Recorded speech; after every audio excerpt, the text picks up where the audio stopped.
Good morning everyone. मैं हूं मोनिका यादव। आपका स्वागत है मेरे YouTube channel chemistry learning with Monika Yadav में, जहां पर हम लोग क्लास 12th के लिए केमिस्ट्री पढ़ते हैं। तो बच्चों, आपका लास्ट चैप्टर चल रहा है फर्स्ट पार्ट का, जिसका नाम है उपसह संयोजन यौगिक। तो इसके बहुत सारे वीडियोज़ मैंने चैनल पर अपलोड कर दी हैं। आज के टॉपिक में हम लोग उपसह संयोजन यौगिकों की आयुपेसी करेंगे। तो अगर इस चैप्टर में सबसे ज़्यादा कुछ इम्पोर्टेंट है तो वो आज का टॉपिक है, यानी उपसह संयोजन यौगिकों की आयुपेसी। तो बच्चों, इसको बिल्कुल भी नहीं छोड़ना है। जिन बच्चों को केवल पास भी होना होता है ना, तो वो ऐसे टॉपिक नहीं छोड़ते। ये नहीं होता कि सब कुछ पढ़ लें और पेपर में थोड़ा बहुत कराए, उससे आप पास नहीं होंगे। आप जो पढ़ना है अच्छे से पढ़िए। यदि आप पूरी दोनों बुक कवर नहीं कर सकते हैं तो आप उन टॉपिक को सेलेक्ट कीजिए जो हर साल पेपर में आते हैं और अच्छे खासे नंबर में आते हैं।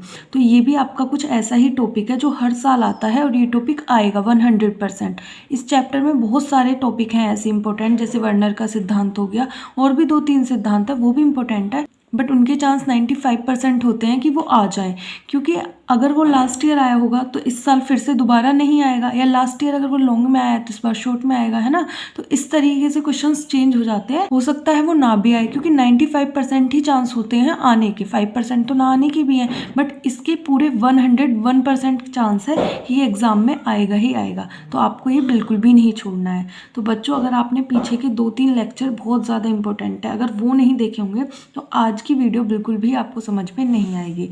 तो अगर आपको 2-3 लेक्चर नहीं भी देखने हैं तो आप कृपया करके लिगेंड टॉपिक जरूर देख लेना। बिना लिगेंड के आपको यहाँ से कुछ भी समझ में नहीं आने वाला। सो बच्चों, बस एक छोटी सी रिक्वेस्ट है कि आपने अगर लिगेंड टॉपिक देखा हो तो तभी इस वीडियो को देखना, अदरवाइज मत देखना, ठीक है। क्योंकि समझ में तो कुछ आने का नहीं है, फिर क्या फ़ायदा देखने का। तो आप लोग एक बार लिगेंड टॉपिक जरूर देख लेना, बिल्कुल भी डिफ़िकल्ट नहीं है, बहुत ही आसानी से वो आपको समझ में आ जाएगा, ठीक है बच्चों। तो आज का टॉपिक स्टार्ट करते हैं, जो है उपसह संयोजन यौगिकों की आयुपेसी। आप लोग हेडिंग डाल लेना, मैंने नहीं डाली है, ठीक है। तो सबसे पहले जो ये आयुपेसी वर्ड है, इसकी आप लोगों को फुल फॉर्म पता होनी चाहिए, ठीक है।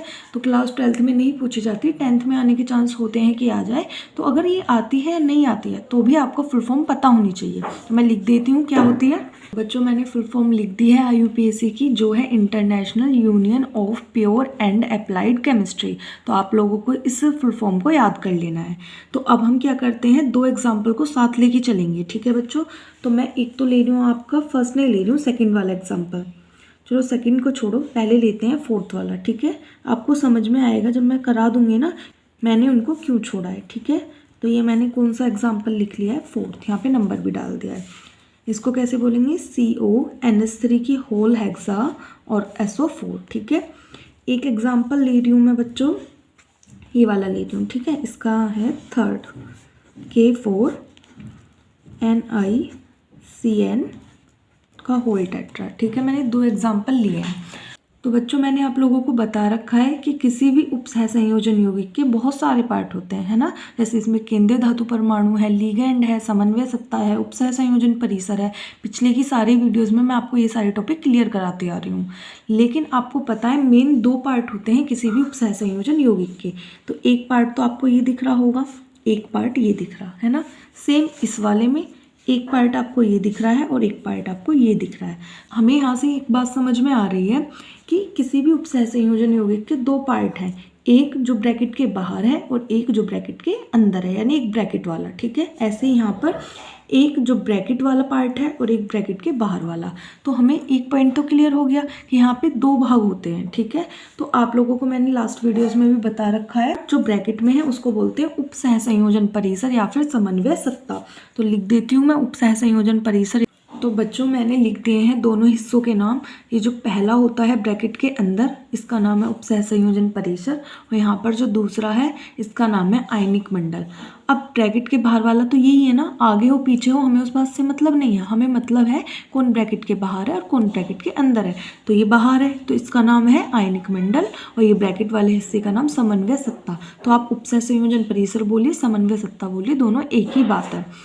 हम लोगों को पता है कि ये जो ब्रैकेट वाला पार्ट होता है ना, इसमें कौन कौन रहता है, केंद्रीय धातु परमाणु और लिगेंड रह सकते हैं। और ध्यान रखना बच्चों, केंद्रीय धातु परमाणु हमेशा एक ही होती है, लिगेंड एक से ज़्यादा होते हैं, ठीक है, या एक से ज़्यादा प्रकार के भी हो सकते हैं, ओके। और ये समन्वय सत्ता, तो इसके अंदर कौन कौन रहेगा, केंद्रीय धातु परमाणु और लिगेंड। तो जो हमेशा पहले नंबर पे होगी वो केंद्रीय धातु परमाणु है, अर्थात यहाँ पे ये है केंद्रीय धातु परमाणु और यहाँ पर ये है, और बाकी सब लिगेंड होते हैं। तो यहाँ पर भी एक ही लिगेंड है CN जो कि 4 है, ठीक है। तो एक प्रकार का लिगेंड है जिनकी संख्या 4 है, और यहाँ पर भी एक ही प्रकार का लिगेंड है, ठीक है बच्चों। तो आपको यहाँ पे समझ में आ गया कि केंद्रीय धातु परमाणु क्या होता है, जो पहले नंबर पे होता है, और बाकी सब जितने भी ब्रैकेट के अंदर है, केवल ब्रैकेट के अंदर वाले वो लिगेंड है। तो यहाँ पर कितने लिगेंड है, 6 लिगेंड है, बट वो एक ही प्रकार का है, ठीक है, यानी एमीन। यहाँ पर कितने लिगेंड है, 4 हैं, लेकिन एक ही प्रकार का है। तो हमेशा ध्यान रखना है लिगेंड एक से अधिक प्रकार के भी हो सकते हैं। जैसे आप एक एग्जाम्पल देखिए ये वाला, इसलिए मैंने इसको नहीं लिया था, ठीक है, ऊपर वाला। तो CrNH3 और Cl3 ये तो केंद्रीय धातु परमाणु हो गया, और ये दोनों ब्रैकेट के अंदर है ना, तो यानी ये दोनों ही लिगेंड है। तो उनको भी सीखेंगे, पहले आसान से स्टार्टिंग करते हैं। तो आपको ये दोनों क्लियर है ना, सारी चीज़ें कौन सी चीज़ क्या है। अब आप देख सकते हो ये दोनों ही आपके जो एग्जाम्पल हैं डिफरेंट है। इसमें ब्रैकेट वाला हिस्सा आगे लिखा हुआ है और इसमें पीछे लिखा हुआ है, दैट मीन्स ये दोनों अलग हैं और इनकी IUPAC में भी थोड़ा सा अंतर होता है। एक बात ध्यान रखनी है जो कि यूनिवर्सल है, कि हमेशा जो आगे होगा ना वो वाला पार्ट प्लस होगा और जो पीछे होगा वो माइनस। हमें मतलब नहीं है कौन आगे है कौन पीछे, जो लिखा मिलेगा आगे उसको प्लस देंगे, जो पीछे लिखा होगा उसको माइनस देंगे। ऐसे यहाँ पर जो आगे है वो प्लस, जो पीछे है वो माइनस। सेम सारे कंपाउंड्स में ऐसा ही होगा, जो आगे है वो प्लस, जो पीछे है वो माइनस। तो बच्चों ये जो छोटी छोटी बातें हैं ना, आप इनको नहीं भूल सकते। तो आपको समझ में आ गया ना, कोई भी आगे हो कोई भी पीछे हो, दो हिस्से हैं, उपसह संयोजन परिसर और आयनिक मंडल। इन दोनों में से जो भी आगे होगा उसको बोलेंगे प्लस और जो पीछे होगा उसको बोलेंगे माइनस। तो बच्चों यहाँ पे दो तरीके के हमारे यौगिक हो गए, एक जिसमें समन्वय सत्ता प्लस है और दूसरा जिसमें समन्वय सत्ता माइनस है। तो जो IUPAC है ना वो भी इसी तरीके से सीखी जाती है। कैसे, जिनमें समन्वय सत्ता पॉजिटिव है उनकी और जिनमें समन्वय सत्ता नेगेटिव है उनकी।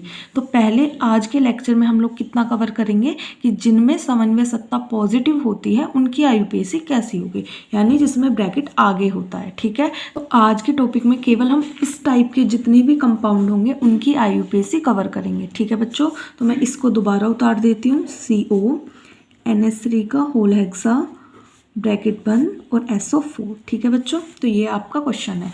अब इसकी IUPAC करने से पहले मैं आपको बहुत छोटी छोटी सी बेसिक बातें बता रही हूँ, उनको आपको याद रखना है। ये जो आयनिक मंडल होता है ना, इसका रोल बहुत हल्का होता है किसी भी उपसह संयोजन यौगिक में IUPAC करने में। ठीक है, वैसे तो हर चीज़ का अपना अपना रोल है, बट इसका इतना हल्का है कि अगर ये आगे है तो सबसे पहले इसका नाम लिख दो, और पीछे है तो सबसे बाद में इसका नाम लिख दो। यानी ये बहुत ही आसान चीज़ है।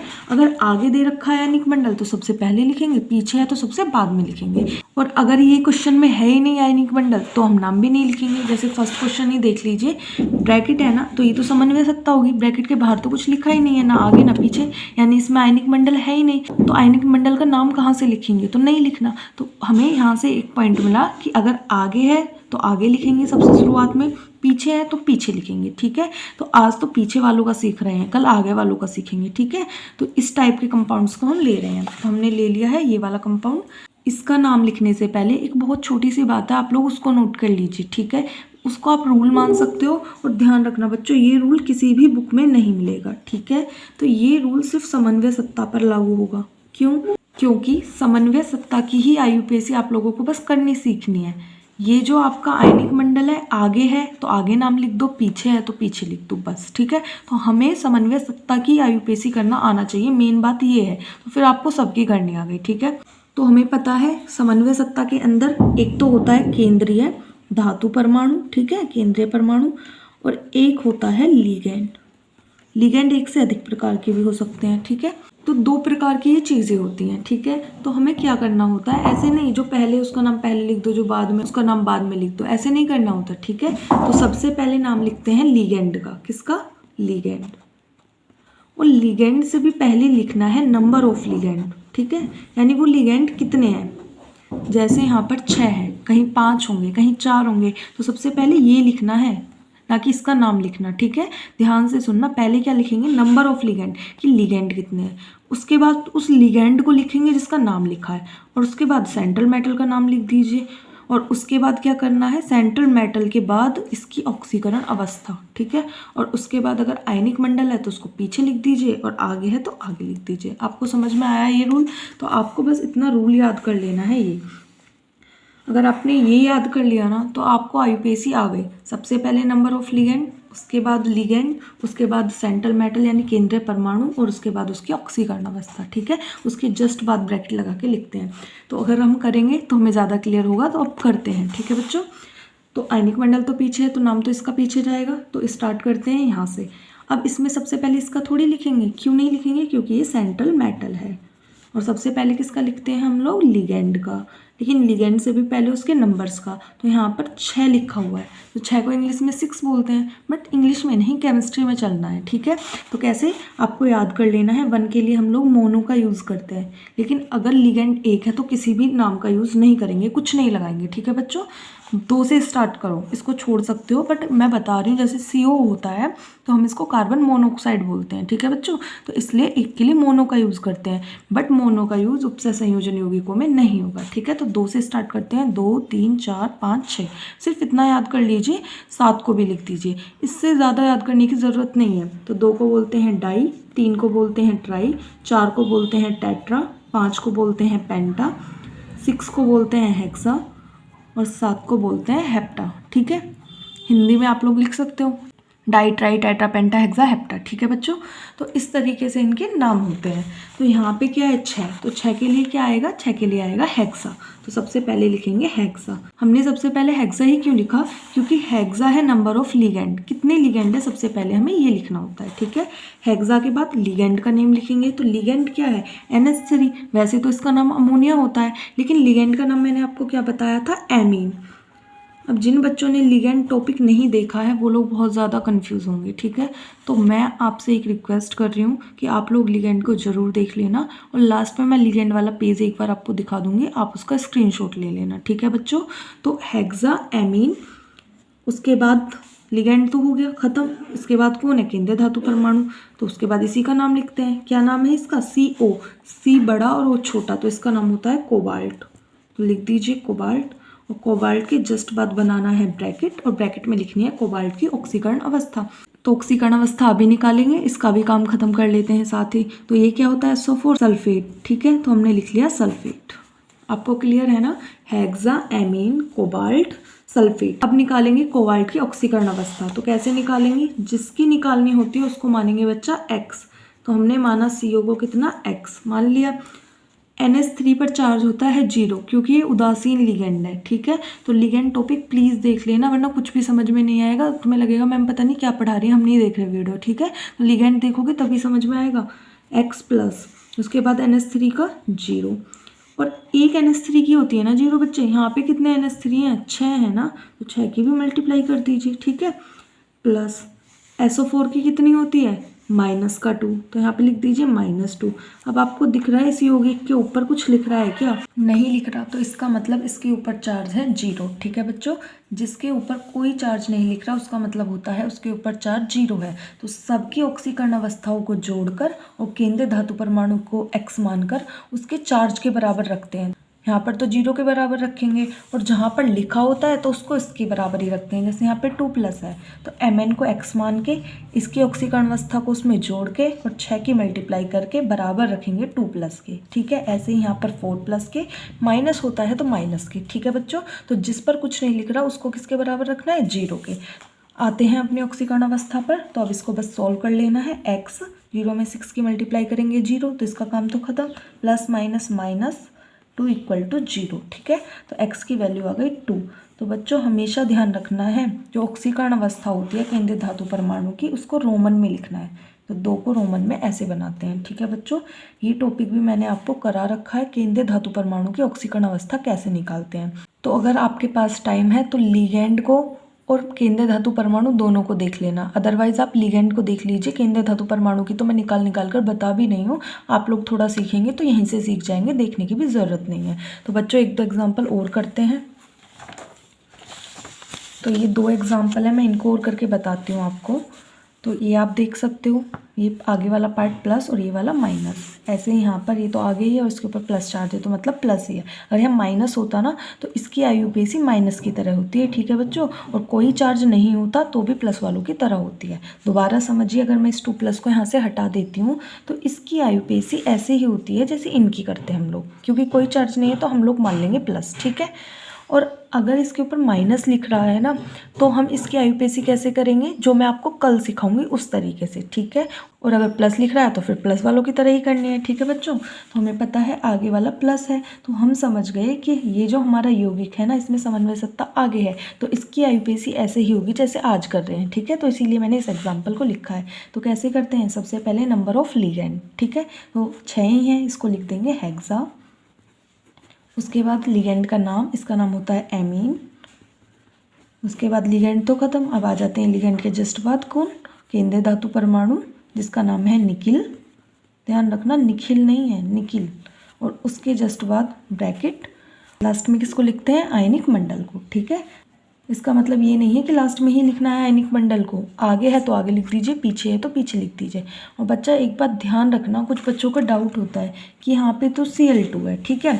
मान लो यहाँ पे होता Cl3 है ना, ऐसा कुछ भी मान सकते हैं, Cl5 भी हो सकता है, आप बहुत सारे एग्जाम्पल देख सकते हैं। यहाँ Cl2 है, ठीक है, यहाँ SO4 है, यहाँ Cl2 है और Cl3 भी हो सकता है, Cl4 भी। तो बहुत सारे एग्जाम्पल जब मैं आपको होमवर्क दूंगी तो उसमें आपको देखने को मिलेंगे। तो आयनिक मंडल के केस में ध्यान रखना है, आयनिक मंडल खाली Cl हो, Cl2 हो, Cl3 हो, या फिर वो आगे भी लिखा हुआ है ना K4 हो, K3 हो, तो उसका सिंपल नेम लिखा जाता है। यानी K4 हो, K3 हो, इसका नाम केवल पोटेशियम होगा, डाई ट्राई टेट्रा कुछ नहीं लगेगा, ठीक है, क्योंकि ये लिगेंड नहीं है बच्चों, इस बात का ध्यान रखना है। ऐसे ही यहाँ पे Cl2 होता या Cl होता या Cl3 होता, सबके लिए क्लोराइड ही आएगा, ठीक है। तो इस बात को ध्यान रखना है। तो अब क्या करना है, अब हमें निकालनी है निकिल की ऑक्सीकरण अवस्था। तो इसको मानेंगे बच्चों X, NH3 पर चार्ज कितना होता है 0, उस 0 में मल्टीप्लाई करेंगे 6 के। फिर Cl2, Cl पर होता है माइनस का 1 चार्ज, ठीक है। अब माइनस का 1 तो एक Cl पर होता है ना, लेकिन Cl कितने हैं यहाँ पर 2 हैं, तो 2 की मल्टीप्लाई करनी पड़ेगी। और किसके बराबर रखेंगे, जो टोटल चार्ज होता है, तो इस पर तो कुछ नहीं है तो 0 मान लेंगे। सॉल्व कर लीजिए इसको, X ये तो 0 हो गया, प्लस माइनस माइनस 2 1 जा 2 इक्वल टू 0, तो X की वैल्यू 2। तो इसको किस तरीके से ऐसे करके लिखते हैं रोमन में, ठीक है। एक और एग्जाम्पल करते हैं ये वाला। तो आप देख सकते हो इस पर 2 प्लस चार्ज है ना, तो कैसे करेंगे, समन्वय सत्ता ही है, आयनिक मंडल नहीं है तो छोड़ो, हमें क्या करना, आयनिक मंडल से होगा तो नाम लिख देते उसका, ठीक है। तो Mn मैग्नीज बोलते हैं इसको, और H2O एक्वा। तो सबसे पहले क्या लिखते हैं, नंबर ऑफ लिगेंड, तो हेक्सा सारे ही हेक्सा वाले आ गए हैं ना, कोई दिक्कत नहीं है, हेक्सा। और उसके बाद उसका नाम एक्वा, तो लिगेंड तो ख़त्म। अब मैग्नीज, ठीक है बच्चों। अगर आपको केंद्रीय धातु परमाणु के नाम वगैरह याद नहीं है तो प्लीज़ एक बार याद कर लेना, थोड़ी सी तभी काम चलेगा, अगर नहीं आता तो सीखना पड़ेगा, ठीक है। ऐसा नहीं है, ये छोटी छोटी सी बेसिक चीज़ें, अगर मैं इनके ही आपको नाम बताऊंगी, Mn मैग्नीज होता है, Sc स्कैंडियम होता है, तो लेक्चर तो बहुत लेंथी हो जाएगा, है ना। तो अगर आपको कुछ नहीं आता है तो मुझे कमेंट कर दिया करो, मैं उस टॉपिक पर वीडियो बना दूंगी, ठीक है बच्चों। तो मैग्नीज के जस्ट बाद हम ब्रैकेट लगाते हैं। और उसके बाद देखो बच्चों 2 प्लस है, तो जब भी अगर प्लस और माइनस होता है ना तो उसके पीछे आयन जरूर लिखना है, क्योंकि आप लोग जानते हो जिसके ऊपर चार्ज होता है ना ऐसे प्लस माइनस, उसको हम आयन बोलते हैं। तो कभी भी किसी भी उपसहसंयोजन यौगिक के ऊपर प्लस चार्ज हो या फिर माइनस चार्ज हो तो सबसे लास्ट में आयन जरूर लगा देना है, ठीक है। तो मैग्नीज की ऑक्सीकरण अवस्था निकालते हैं, X मानेंगे, H2O की 0 होती है, 0 की 6 में गुणा करेंगे तो 0 आ जाएगा। और बराबर किसके रखते हैं हम, जो उस पूरे पर चार्ज है, तो 2 प्लस है, यानी X की वैल्यू 2 आ गई सेकंड। अब 1-2 एग्जाम्पल मैं और करा रही हूँ, उनको और देखिए आप लोग। तो ये 2 एग्जाम्पल और हैं बच्चों। तो पहले फर्स्ट वाला करते हैं, ये है आपका Cr, NH3 और Cl3, ठीक है। अब बच्चों मैं आपको एक बहुत ज़रूरी बात बताती हूँ पहले, उसके बाद हम IUPAC करेंगे। अब जैसे आप लोग एग्ज़ाम देने जाओगे तो वहाँ आपको IUPAC मिलेंगी, 4 क्वेश्चन भी मान लो आए हैं, आपको वहाँ पे चारों के चारों मिक्स होंगे, आपको नहीं पता होगा कौन सा किस टाइप का है। तो मैं आपको बता रही हूँ सबसे पहले स्टार्टिंग कहाँ से करनी है, क्वेश्चन देखते ही हमें सबसे पहले क्या देखना है, ठीक है। तो सबसे पहले हमें देखना है कि समन्वय सत्ता आगे लिखी हुई है या पीछे लिखी हुई है, ठीक है। हमने देख लिया, जैसे मान लो ये दोनों क्वेश्चन में तो केवल समन्वय सत्ता ही है, ठीक है। तो मैं आपको एग्जाम्पल से बताती हूँ। जैसे ये क्वेश्चन हमारे एग्जाम में आ गया, ठीक है, तो हमें सबसे पहले बनाने नहीं लग जाना, सबसे पहले ये देखना है समन्वय सत्ता आगे है या पीछे है, ठीक है। नहीं भी देखना चाहते हो तो आँख बंद करके आगे प्लस पीछे माइनस, तो इसका मतलब समन्वय सत्ता माइनस है, तो इसकी IUPAC ऐसे होगी जैसे मैं आपको कल सिखाऊंगी, ठीक है। फिर हमने कोई दूसरा क्वेश्चन उठा लिया ये रहा, ठीक है। तो इसमें सबसे पहले हमें पता है आगे वाले को प्लस देते हैं, पीछे वाले को माइनस, तो हमें दिख गया कि इसमें उपसह संयोजन सत्ता आगे है। तो सबसे पहले हमें क्या चेकआउट करना है कि समन्वय सत्ता पॉजिटिव है या नेगेटिव है। अगर पॉजिटिव है तो उसको ऐसे बनाएंगे जैसे आज बनाना है, और नेगेटिव है तो वैसे बनाएंगे जैसा हम लोग कल सीखेंगे, ठीक है बच्चों। तो आपको हमेशा ध्यान रखना है सबसे पहले किसको चेकआउट करना होता है, समन्वय सत्ता को। और आयनिक मंडल ऐसा होता है आपका जो आगे है आगे लिख दीजिए, पीछे है तो पीछे लिख दीजिए, ठीक है। अब क्वेश्चन ऐसे भी आते हैं जिनमें समन्वय सत्ता होती है, अर्थात आयनिक मंडल हो ही ना, जैसे ये वाला हो गया, ठीक है। तो इस पर हमें सबसे पहले चार्ज देखना है। अगर प्लस चार्ज है तो भी ऐसे ही करनी है जैसे आज कर रहे हैं, ठीक है। और अगर जीरो चार्ज है यानी कुछ चार्ज नहीं है जैसे ये रहा, तो भी ऐसे ही करनी है जैसे आज कर रहे हैं। केवल माइनस की कंडीशन में हम कल वाले रूल्स अप्लाई करेंगे, ठीक है बच्चों। तो वो भी सेम टू सेम ऐसी होती है, बिल्कुल नाम मात्र का अंतर उसमें है, तो हम कल ही सीखेंगे। तो अब करते हैं अपनी IUPAC। तो जो मैं आपको बातें बता रही हूँ ना, इन पर ज़्यादा फोकस करना आप लोग, ठीक है।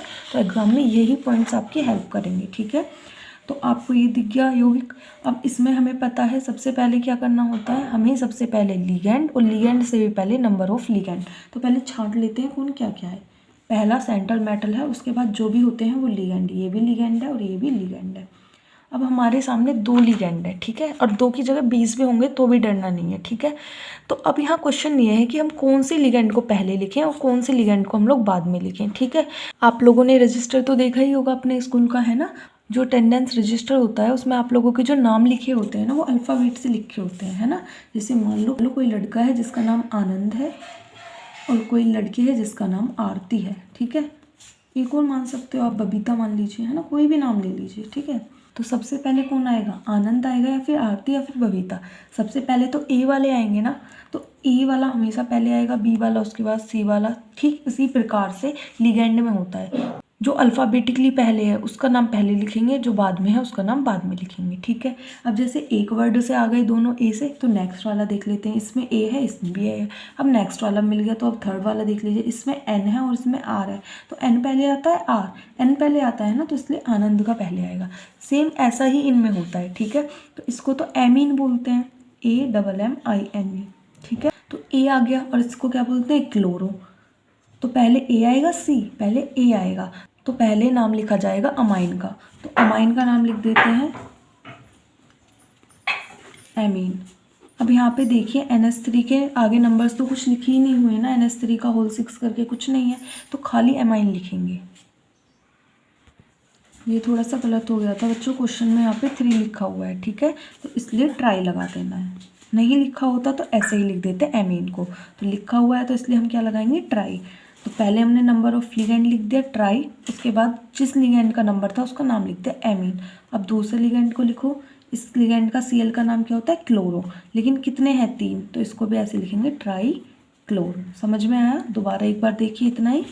सबसे पहले हम लोगों ने देखा 2 लिगेंड है, और जब 2 हो 4 हो 5 हो, जब क्या करेंगे, अल्फ़ाबेट से उन्हें लगा दीजिए। तो हमने देखा इसका नाम एमीन है और इसका नाम क्लोरो है। इसका नाम Cl का क्लोरीन होता है ना बच्चों, क्योंकि ये ऋणावेशित लिगेंड है तो इस पर माइनस चार्ज आएगा, और जितने भी ऋणावेशित लिगेंड होते हैं ना, उनके नाम के पीछे O लगता है। जैसे SO4 होता है इसके अंदर, तो इस पर माइनस का 2 चार्ज होता है, तो नाम तो इसका सल्फेट होता है, बट सल्फेट नाम जब यूज़ करना है जब वो आयनिक मंडल हो, ठीक है। अगर वो लिगेंड की फॉर्म में काम कर रहा है यानी ब्रैकेट के अंदर है, तो उसका नाम सल्फेट से सल्फेटो हो जाएगा, ठीक है। तो ये चीज़ लिगेंड टॉपिक में करा दिया है, तो लिगेंड टॉपिक बिल्कुल देखना मत भूलना, ठीक है। तो हमने क्या किया, पहले इसका नाम लिखा फिर इसका, तो ट्राई एमीन, तो इसका नाम ट्राई क्लोरीन नहीं ट्राई क्लोरो करना है, ठीक है। लिगेंड का काम खत्म, तो आइए सेंट्रल मेटल पर। तो इसका नाम क्या है, क्रोमियम। क्रोमियम लिख दिया हमने, ठीक है। नाम याद कर लेना, साथ साथ ही याद हो जाएंगे, इन्हीं में से आ जाता है chromium, cobalt, platinum, Aurum, silver, ठीक है, इन्हीं के अंदर से आ जाता है। तो क्रोमियम की अब बैलेंसी, और उसके बाद यहाँ पे आयनिक मंडल तो है नहीं, छोड़ देंगे, बस बैलेंसी पे काम खत्म। अगर प्लस माइनस चार्ज होता तो आयन लगा देते, ठीक है। तो बैलेंसी निकाल लेते हैं, क्रोमियम की कितनी मानेंगे, X मानेंगे, ठीक है। NH3 की कितनी होती है, 0 होती है, और कितने की मल्टीप्लाई करनी पड़ेगी इसमें, 3 की, क्योंकि 3 NH3 है, प्लस Cl पर कितना चार्ज होता है -1, लेकिन कितने Cl हैं 3 है ना, तो तीनों का निकालना है, इक्वल टू किसके रखेंगे 0 के, ठीक है। तो x प्लस ये तो 0 हो गया, प्लस माइनस माइनस तो माइनस ही कर लेते हैं, 3 1 जा 3 इक्वल टू 0, तो x की वैल्यू 3 आ गई, लेकिन 3 नहीं लिखना, 3 लिखना है, ठीक है बच्चों। अब ऐसे ही नेक्स्ट क्वेश्चन हो रहा है और यही लास्ट क्वेश्चन है, इसे और करना है। तो क्या करेंगे इसमें भी, ये रही सेंट्रल मेटल और ये सारे लिगेंड है। अब देखना है कौन सा लिगेंड पहले आएगा कौन सा बाद में आएगा। तो बस नाम देख लीजिए, इसको एमीन बोलते हैं, इसको क्लोरो और इसको नाइट्रो। तो एमीन ए से, क्लोरो सी से और नाइट्रो एन से। तो ये तो लाइन से ही लगे हुए हैं, ऐसे ही लिख देंगे। तो पहले किसका नाम आएगा एमीन का, लेकिन एमीन कितने 2, तो कैसे लिखेंगे डाई एमीन। उसके बाद क्लोरो, क्लोरो ही क्यों लिखा है क्योंकि क्लोरो एक ही है, ठीक है। 5 होता तो पेंटा क्लोरो कर देते। उसके बाद NO2, इसका नाम होता है बच्चों नाइट्रो, ठीक है। एक होता है आपका NO, ठीक है, एक होता है NO2। ये दोनों डिफरेंट है, ध्यान रखना, कहीं कहीं बच्चों को ऐसे मिल जाता है ना तो वो लोग सेम समझ लेते हैं। इसका मतलब ये है कि जो ये NO लिगेंड है ना नाइट्रोसिल, ये 2 हैं, और इसका मतलब ये है जो ये NO2 है ना ये एक ही है, ठीक है।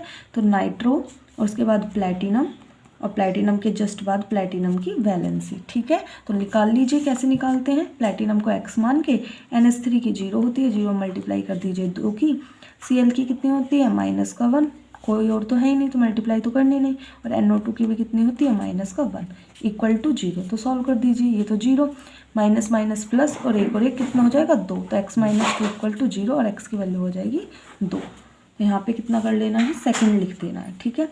समझ में आया। आज की क्लास ये थी आपकी, जिसमें हम लोगों ने उपसह संयोजन यौगिकों की आयुपेशी सीखी, ठीक है। ये आपका फर्स्ट पार्ट होगा क्योंकि हमने आज वही आयुपेशी सीखी है जिसमें उपसह संयोजन सत्ता आपकी क्या होती है, पॉजिटिव होती है। और कल के लेक्चर में हम लोग क्या सीखेंगे, वो वाली आयुपेशी जिसमें उपसह संयोजन सत्ता नेगेटिव होती है। तो मैं घर के लिए कुछ क्वेश्चन दे दूँगी, आप लोग उनको कर लेना, ठीक है। अगर कुछ दिक्कत आती है तो कमेंट सेक्शन में पूछ लेना। सो आज के लिए इतना ही, कल मिलते हैं फिर। वीडियो अगर आपको पसंद आ गई हो तो लाइक कर देना, मेरे चैनल पर नहीं है तो चैनल को सब्सक्राइब कर लेना। Thank you.